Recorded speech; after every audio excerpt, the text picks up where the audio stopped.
Bonsoir et merci de nous être fidèles chaque soir. Voici les grands titres qui seront développés dans cette édition. C'est un phénomène de société qui a pris de l'ampleur au cours des dernières années en raison notamment de l'émergence des réseaux sociaux. Le harcèlement scolaire touche des enfants de tous âges, mais plus particulièrement les adolescents. Récemment, ce sont les enfants nés en 2010 qui ont été la cible de violences physiques et morales. Nicolas Rodier, conseiller technique à la direction de l'Éducation nationale, de la jeunesse et des sports, sera notre invité pour nous présenter comment s'organise la lutte contre le harcèlement scolaire dans les établissements monégasques. La DENJS qui ne manque pas d'idées lorsqu'il s'agit d'informer et sensibiliser les jeunes. Un escape game a ainsi été mis en place pour éveiller les élèves au développement durable. Reportage à suivre dans quelques instants. C'est le grand soir pour la Fondation Prince Pierre de Monaco qui remet ses traditionnels prix annuels. Avant la révélation du palmarès, les auteurs en lice pour la Bourse de la Découverte ont pu rencontrer leurs lecteurs et échanger avec eux. Un grand maître de la musique baroque, le chef d'orchestre néerlandais Ton Koopman, dirigeait ce week-end l'OPMC pour offrir une plongée dans l'âge d'or du baroque. Nous y reviendrons avec José Sacré. Nous nous rendrons au siège de la Fédération internationale de la Croix-Rouge et du Croissant-Rouge à Genève, où sont exposées des œuvres d'art prêtées par la Croix-Rouge monégasque. Le prince Albert II était sur place lundi, ainsi qu'une équipe de Monaco Info. Ce sera le Focus Info de ce journal. Je vous le disais en titre, le harcèlement scolaire est devenu un véritable fléau dans les cours d'école. Cela a toujours existé, mais l'arrivée des réseaux sociaux a contribué à exacerber ce phénomène. Récemment, ce sont les enfants nés en 2010 qui en ont été victimes. Pour comprendre comment s'organise la riposte au harcèlement, nous sommes avec le conseiller technique en charge de cette thématique à la direction de l'Éducation nationale, de la jeunesse et des sports. Bonsoir Nicolas Rodier. Bonsoir Madame Devereux.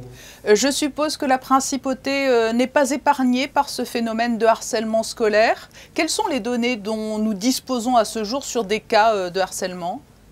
Alors effectivement, vous avez raison, le phénomène existe aussi en principauté. D'après nos études, on fait les chiffrages depuis à peu près 2015-2016.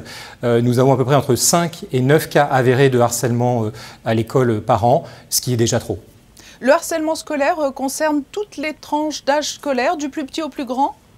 Le harcèlement à l'école peut concerner beaucoup d'élèves, mais c'est essentiellement à l'adolescence, en l'occurrence beaucoup le collège et un petit peu le lycée, mais c'est vraiment au collège où nous avons vraiment ce phénomène qui se met en place quand nous le constatons. Qu'est-ce qui caractérise le harcèlement ? Cela peut être aussi bien moral que physique, hein ? Le harcèlement, effectivement, peut être moral et physique, mais surtout, ce qui est important, c'est les critères. D'abord, rappeler que c'est une violence, que ce n'est pas admissible. Deuxièmement, qu'elle se traduit par un rapport de domination. Ensuite, qu'elle est répétée.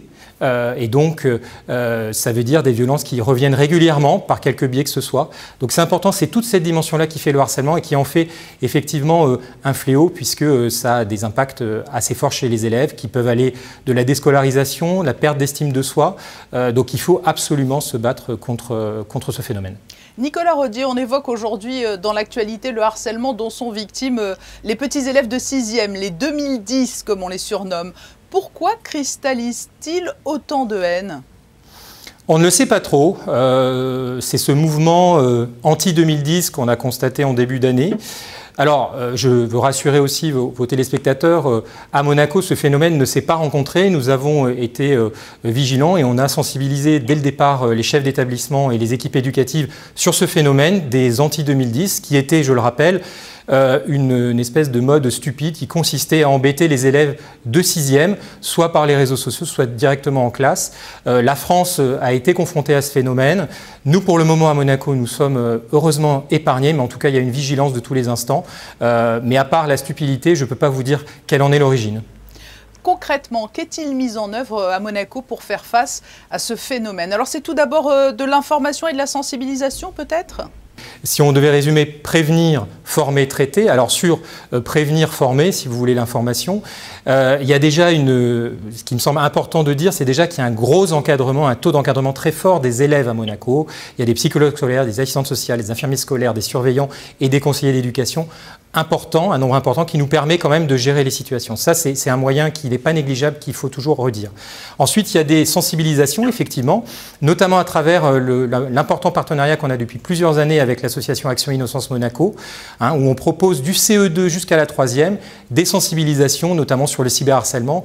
Et puis, on a aussi un partenariat avec le parquet général, avec une intervention du substitut du procureur en 5e et en seconde sur le rappel à la loi pour rappeler aux élèves qu'il y a un certain nombre de faits qui tombent sous le coup de la loi et donc qui doivent en être informés. Et puis, on a un grand événement qui a lieu en général après les vacances de la Toussaint qui s'appelle la journée non au harcèlement. Et c'est le moment dans les établissements pour tout simplement sensibiliser les élèves à cette question, essayer d'apprendre entre les élèves une certaine empathie et un certain respect des autres pour justement lutter contre le harcèlement. Vous évoquiez le cyberharcèlement. Les réseaux sociaux sont un véritable fléau en matière de harcèlement scolaire. C'est un vecteur? Soyons clairs, la principale manifestation du harcèlement à l'école à Monaco passe par le cyberharcèlement. Donc oui, c'est un fléau. Et effectivement, le problème du harcèlement à cause des réseaux sociaux, c'est qu'avant, à une époque que j'ai connue personnellement où ça n'existait pas, le harcèlement pouvait ne pas rebondir dans la sphère privée. Mais aujourd'hui, un élève harcelé peut être harcelé à l'école, peut être harcelé chez lui par les réseaux sociaux. Ça ne s'arrête jamais. Donc c'est vraiment un fléau contre lequel on se bat. Donc certes, avec Action Innocence, on va aussi travailler avec les élèves en lien avec la délégation interministérielle chargée de la transition numérique sur la question de gérer sa communication par Internet. Comment je dois faire confiance à tel site? Qu'est-ce que ma e-réputation? Comment je maîtrise mon image sur les réseaux sociaux? Donc tout ça, c'est un travail de fond qui va être proposé dès le collège, dès cette année, notamment dans le cadre du collège numérique. Et c'est un travail de tous les instants. Si aujourd'hui un enfant est victime de harcèlement, que doit-il faire? Ses parents, que doivent-ils faire eux aussi parce qu'ils jouent un rôle majeur? Les élèves en parler à un adulte de confiance déjà, que ce soit dans la famille, dans l'établissement, quel que soit l'adulte de l'établissement. Les parents, immédiatement prévenir l'établissement et le chef d'établissement étant le meilleur canal pour ce faire. Peu importe que ce ne soit pas du harcèlement in fine ou pas, quelle que soit la violence, on a un protocole et donc il y a une enquête qui est mise en place, on écoute la victime, on accueille sa parole, ensuite on voit les témoins, les auteurs éventuels et ensuite il y a des choses qui se mettent en place, prise en charge pour l'élève victime, sanctions éventuelles pour les élèves auteurs et puis travail éducatif aussi avec ces élèves. Donc ça, c'est mis en place aujourd'hui. Bien sûr, on peut toujours être perfectible, toujours s'améliorer, mais ce qui doit être dit aux gens, c'est libérer la parole. Dites quand vous êtes soit victime, soit témoin du harcèlement, manifestez-vous et ce sera pris en charge. Nicolas Rodier, merci pour cet éclairage autour du harcèlement scolaire. Merci à vous. Informer, sensibiliser dans tous les domaines, c'est le maître mot à la DENJS et c'est le cas aussi pour l'éveil au développement durable. Un escape game a été créé en ce sens, le reportage de Sandrine Nègre et Lionel Bernardi. Ils ont une mission bien précise et primordiale. Ces élèves disposent d'1 heure pour sauver l'avenir de la planète. Pour cela, ils ont dû mettre en commun leurs compétences dans cet escape game autour des changements climatiques. Ces collégiens ont pu d'ailleurs échanger avec son Altesse Sérénissime le Prince Albert II et parler des énigmes auxquelles ils étaient confrontés. Les élèves ont reçu un message des élèves du futur, les appelant à l'aide. Et tout cet escape game consiste pour les élèves du présent à trouver la solution pour diminuer la quantité de gaz à effet de serre dans l'atmosphère et ainsi sauver le futur. Pédagogique, numérique, mais pas seulement, les adjectifs ne manquent pas pour décrire cet escape game innovant. Il est destiné aux élèves de 4e mais aussi de 3e pour revoir plusieurs notions. Il est en tout cas mis à la disposition des professeurs qui peuvent réserver pour leurs élèves auprès de la DENJS. Ce sont les enseignants eux-mêmes, ceux qui sont ici, qui il y a plus d'1 an et demi avaient décidé de proposer un escape game, de le concevoir, de le fabriquer, de l'imaginer, pour qu'il soit justement avec l'idée que les élèves pourraient aborder les thématiques du changement climatique de manière ludique et sérieuse. Objectif zéro carbone, un escape game qui a donc vu le jour à Monaco. Monaco qui, sous l'impulsion du souverain, multiplie les actions en faveur de la protection de la planète. apprendre en s'amusant. Les autres grands titres de l'actualité vont nous être développés par Vanessa Dessy. Et tout d'abord, la campagne Octobre Rose destinée à inciter au dépistage du cancer du sein. Bonsoir Vanessa. Bonsoir Patricia, bonsoir à tous. Un riche programme d'ateliers organisé dans le cadre d'Octobre Rose est proposé par le centre hospitalier Princesse Grace. Gratuit et ouvert à tous, ils ont vocation à présenter les diverses techniques de dépistage ainsi que les traitements qui permettent de lutter contre le cancer. L'objectif étant de sensibiliser le plus grand nombre à l'importance du dépistage précoce. La section jardin de la direction de l'aménagement urbain organise la première édition de l'opération Week-end Nature dans les jardins de la Principauté. Et l'événement aura lieu ce week-end. Des animations gratuites seront proposées par les jardiniers de l'Ado. Des visites, ateliers, jeux et immersions au sein des univers de chaque jardin seront accessibles à tous sans réservation. Les participants recevront un passeport à la fin de chaque animation et une surprise sera réservée aux plus jeunes au terme du parcours effectué. Robert Gély, secrétaire d'État à la Justice, a participé à la conférence des ministres de la Justice du Conseil de l'Europe, Vanessa. Une conférence qui s'est tenue à Budapest dans le cadre de la présidence hongroise du comité des ministres du Conseil de l'Europe. Cette conférence avait pour thématique technologie numérique et intelligence artificielle, nouveaux défis pour la justice en Europe. Les discussions se sont tournées autour de réalisations liées à la numérisation de la justice qui sont apparues ces dernières années. L'objectif étant de déterminer comment l'utilisation des outils électroniques et de l'intelligence artificielle dans les procédures judiciaires pouvait se déployer dans le respect des droits fondamentaux. Nous l'évoquions hier avec Jean-Charles Curot, secrétaire général de la Fondation Prince-Pierre. C'est ce soir que sera dévoilé le palmarès 2021 de la Fondation.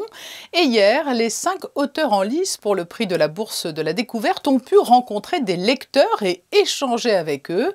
Alexandra Pagnier et Serge Prémont étaient sur place. Depuis 20 ans, le prix de la Bourse de la Découverte récompense un auteur francophone pour la publication de son premier ouvrage de fiction. Cette année, ils sont au nombre de 5.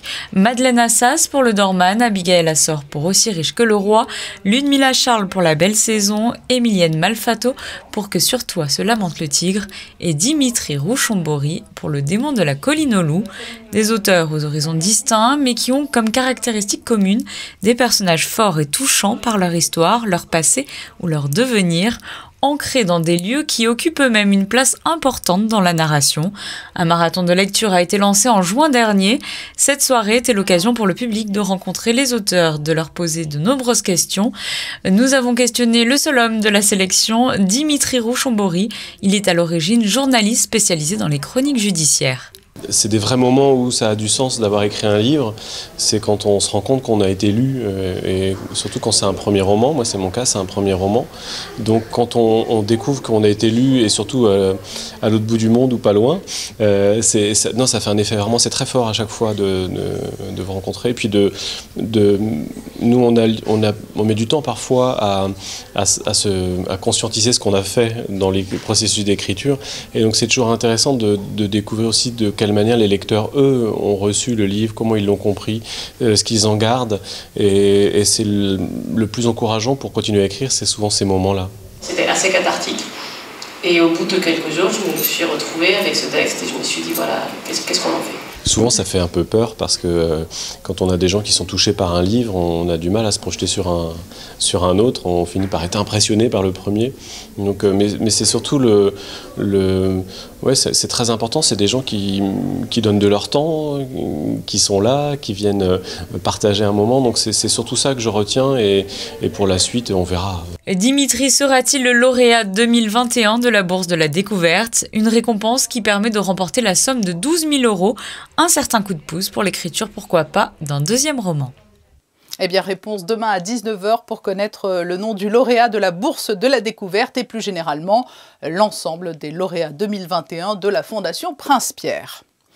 C'est l'un des grands maîtres de la musique baroque. Le chef d'orchestre néerlandais Ton Koopman a été invité à diriger l'OPMC dans un programme intitulé « L'âge d'or du baroque » avec en soliste des musiciens de la phalange monégasque. Le récit de José Sacré avec Clélia Renaud et Sylvain Péroumal.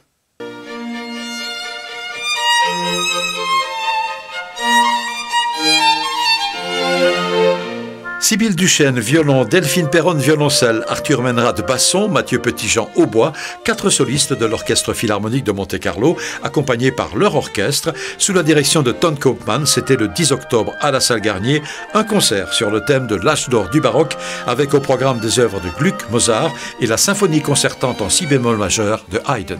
On a besoin de 4 très bons solistes. Le violon, le violoncelle sont les parties supérieures, très très difficiles. Et je dois dire, chapeau, les musiciens de l'orchestre sont de très bons musiciens. Parce que j'ai fait ça plusieurs fois et c'est peut-être un des meilleurs fois que j'ai fait ici. Si je travaille avec un orchestre baroque, moi j'ai fait mon orchestre, je veux dire, c'est meilleur de travailler avec ses musiciens et ses amis, oui. Mais avec les très bons orchestres symphoniques, c'est un grand plaisir de travailler et de voir dans quelques jours où on arrive. Et moi, je dois dire, on est arrivé très très loin. Une jolie conclusion de Ton Koopman, qui avant d'être un grand chef d'orchestre est aussi un claveciniste et joueur d'orgue hors pair. Vanessa Dessy est de retour. Nous restons dans le domaine culturel. Laure Hatchuel-Becker, qui soutient les actions de la Fondation Prince Albert II, dont elle partage l'engagement en faveur de la préservation des espèces menacées, expose de nouveau. L'artiste de Monaco collabore avec ses tableaux aux actions de la Fondation Prince Albert II. Ses œuvres présentent avec beaucoup d'intensité et de couleurs des coraux, poumons de l'océan, mais aussi des chevaux, hippopotames et grands félins. L'idée est de mettre en lumière le lien entre la vie terrestre et marine, une exposition à découvrir dans le hall d'entrée du CFM.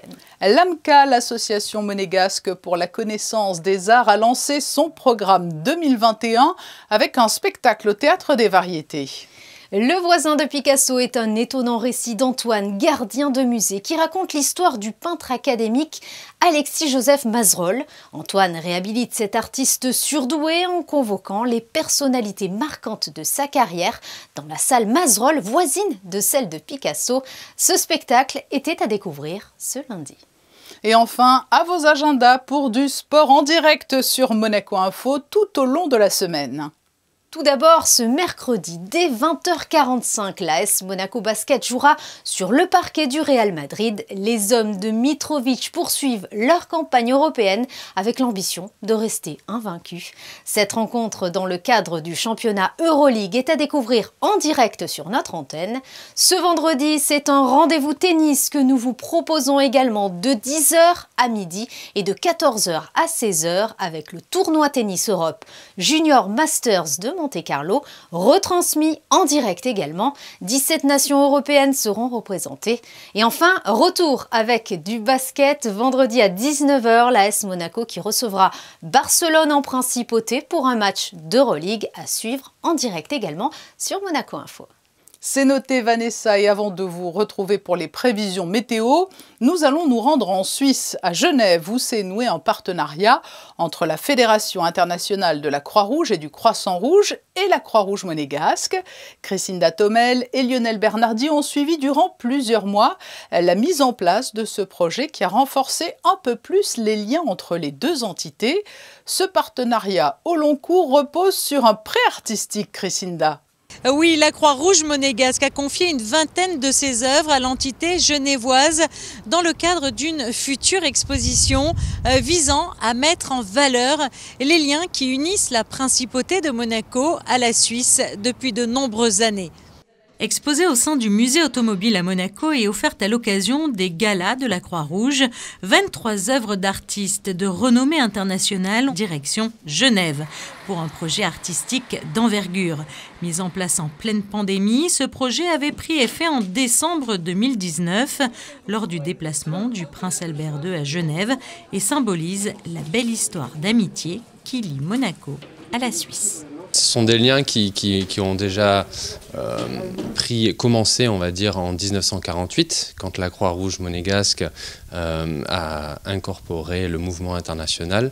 Et donc, on est ravis de pouvoir participer à un peu une œuvre, on va dire, artistique et tout un process, on va dire, d'une exposition de peintres. Il est vrai que malgré les très bonnes volontés, l'année 2020 n'a pas permis de mettre en place l'ensemble de ces œuvres, mais grâce à la volonté de toutes les personnes, et notamment des personnes aussi de la Fédération internationale, nous avons pu finalement arriver à livrer ces œuvres d'art pour permettre peut-être bientôt de pouvoir accueillir des personnes pour une exposition.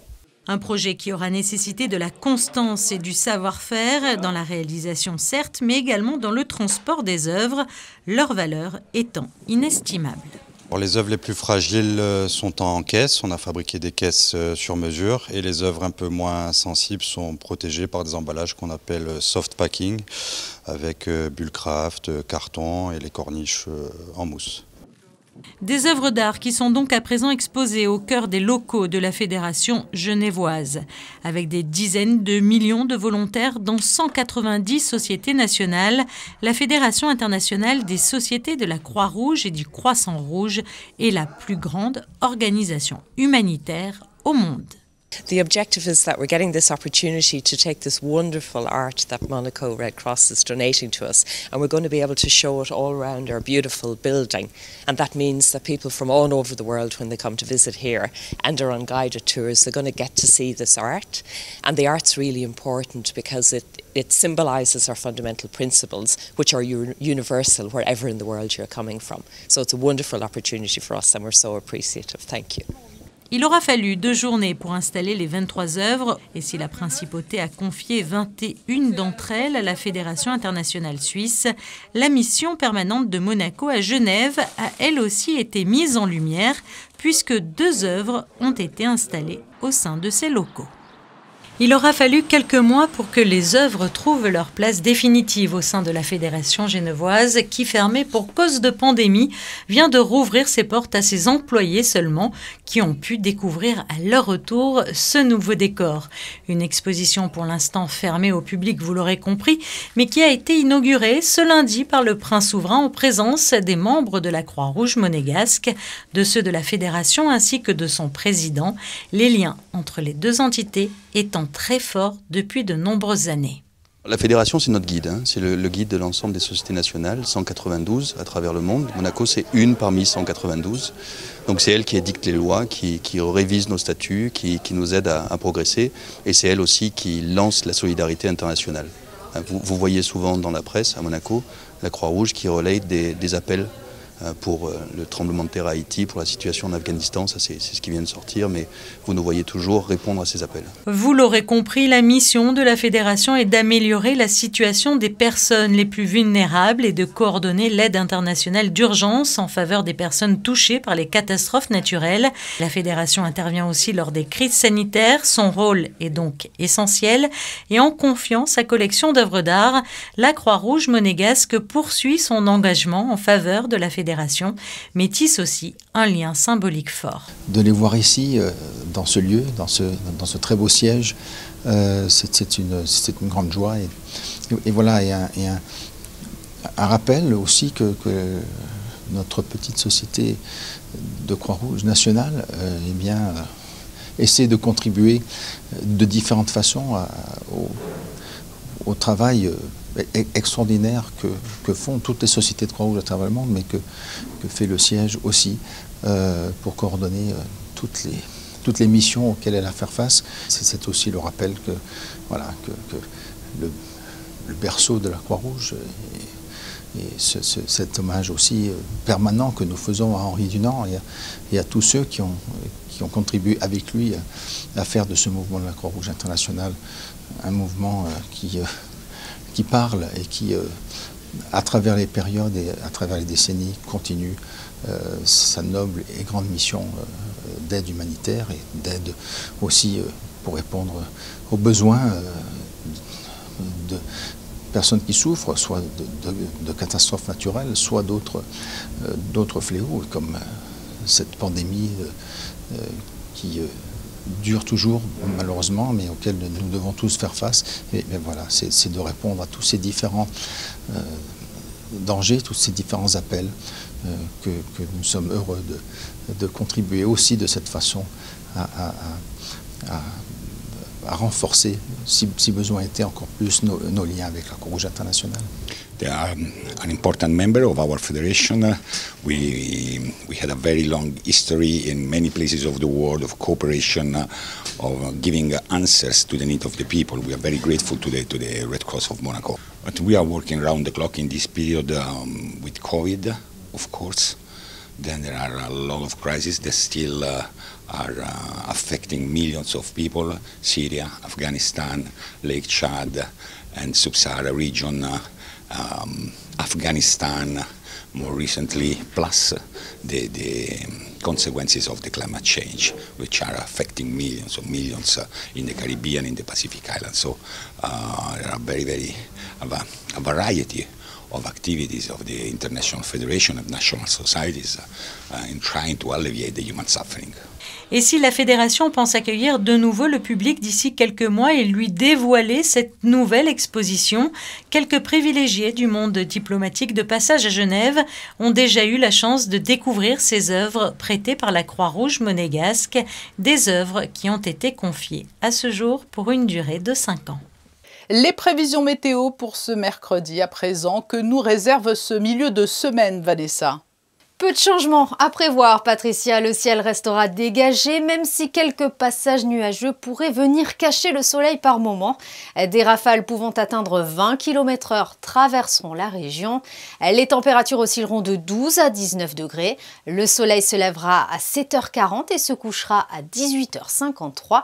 Et nous fêterons les Gémeaux. Merci. Et pour nous quitter, nous vous emmenons en balade dans le quartier du Jardin Exotique. Le photographe Manuel Vitali s'est amusé à mettre en perspective des détails architecturaux qui mettent en lumière la cohabitation dans ce secteur de bâtiments anciens, modernes et même exotiques. Très belle soirée à vous. Nous nous retrouvons demain à 19h sur Monaco Info.